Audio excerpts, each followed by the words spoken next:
the one nun who was just spoken to at the very end there could not have put it any better than she did. The church is so out of touch in this case, it's not even remotely funny. What they basically said, what this Bishop of Phoenix basically said, was that we are going to excommunicate Sister Margaret because she should not have permitted the abortion of that woman's fetus.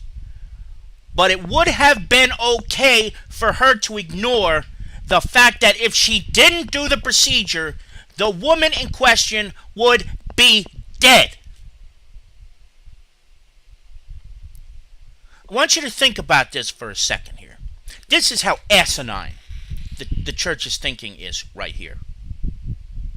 They would have preferred that both the mother and the child or fetus die than a procedure be done to save the mother, but that would not have saved the fetus. Think about this for a second. If they had done nothing, the fetus would have died. The fetus would have died if they had just left it as it was. That would have been okay in the eyes of the church. And it also would have been okay if the mother died. Because they have this backwards, ridiculous way of thinking that it's okay for a mother to die as long as that fetus doesn't have an abortion. But it's okay if it dies naturally. No one, no mother who wants to have a child would in good conscience say, I want to have that abortion. But if it's a matter of whether the mother survives or dies, there is no question that the church needs to take a step back and say, there's nothing else we can do to save the life of the mother. Let's at least keep one life alive. At 11 weeks, there's nothing a medical doctor can do to keep the fetus going without the mother being alive. But if it can be done the other way around, for God's sake, let it be and let it happen. And the church somehow stands behind its decision to tell Sister Margaret that she is no longer worthy of being Catholic. You've got to understand this. Excommunication from the Catholic Church for a nun is absolutely as bad as it could possibly be. It means she cannot attend Mass. She cannot receive communion. She basically cannot continue her ministry as a nun. She is no longer viewed as Roman Catholic because she saved a life. Now, here's the thing. She was one voting member on a committee, the ethics committee of this hospital, that voted that the best course of action was to perform the procedure and to allow this mother to live. So she was one of perhaps 5, 7, 9 people who voted. She was one vote. And because she voted in favor of doing what you and I know was the right thing, but what the Catholic Church thinks was the wrong thing, she's been excommunicated.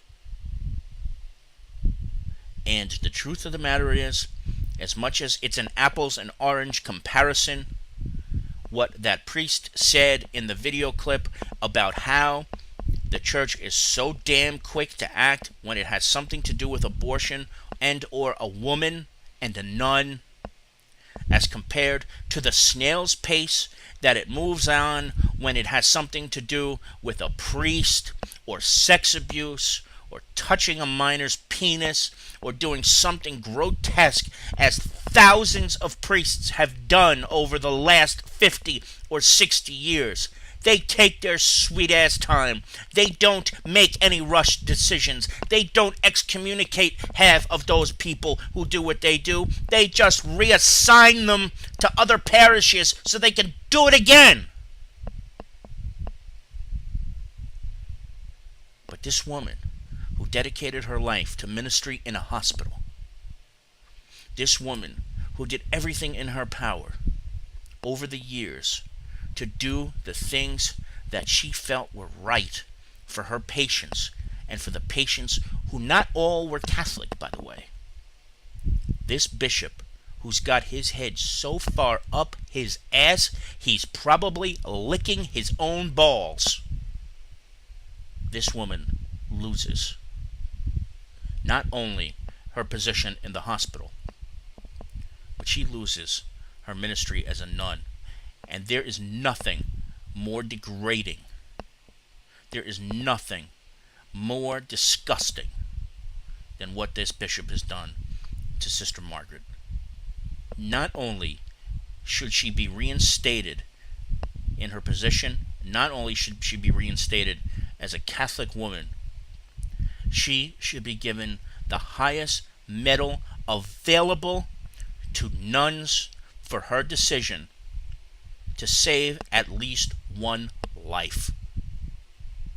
Because the truth of the matter is, if she had done what the bishop said, the fetus would have died, and so too would the mother. And oh, could you imagine what their doctors would have had to say if the bishop were the one who had made the decision? We're sorry, ma'am. We weren't able to save. We're sorry, sir. We weren't able to save your child. And we weren't able to save your wife either, because the bishop said you can't abort the child. And the only way your wife would have survived is if we had performed that procedure. And we didn't.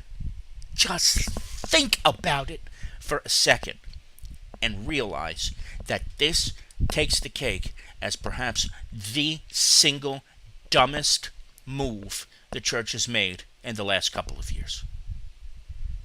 And this is a church flawed by bad mistake after bad mistake, after error after error after error after error, one after the other for years, folks. It is never ending, the types of mistakes that this church has made.